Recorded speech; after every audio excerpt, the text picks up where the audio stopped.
So we call God Lord. Lord, a word maybe we're not as familiar with, or it doesn't have as much of an impact on us in the modern world. But if somebody is the Lord, they are in charge of our lives. So we call God Lord. We are stating our obedience to Him, our allegiance to Him as the one who is running our lives. And then we ask for His mercy.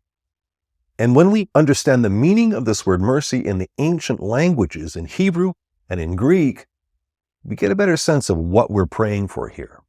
In Hebrew, the word for mercy is hesed, and it can also be translated as steadfast love.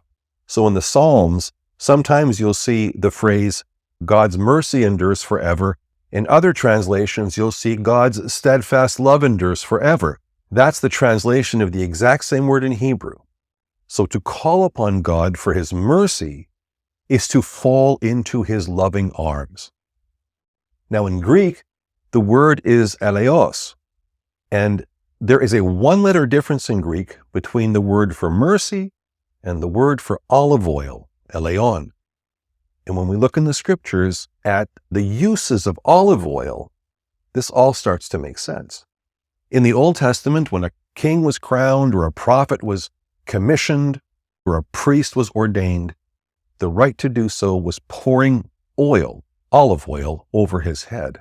A man in and of himself, a broken human being, cannot fruitfully fulfill these ministries of king or priest or prophet, but it is only by God's wisdom and God's strength that He is able to accomplish these things, because that strength and wisdom, that grace, fills in that which is lacking and heals that which is broken, which is a phrase that we still use in our ordination service today in the Orthodox Church.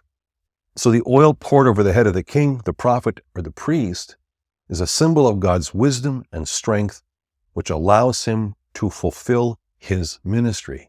So oil, eleos, is a symbol of strength and wisdom. We also learn in the story of Noah that the way that Noah finally discovers that the water is going down is that the dove comes back bearing in its beak an olive branch. So olive branch connected to olive trees, connected to olive oil. And in this case, it is a sign that God has given the world another chance, that He is offering us another possibility for renewal. And the third thing in scriptures that we learned is that olive oil was used as a salve to cover up a wound, to protect it, to keep it clean. And this connects to mercy because the mercy of God is God's healing grace. So by saying, Lord, have mercy, we are asking God for the most critical things that we need to embrace and unpack the gift of salvation given to us by Jesus Christ, to unpack it every day of our lives, the strength and wisdom of God, the forgiveness of God, and the healing grace of God. And all of these things flow out of His steadfast love for us.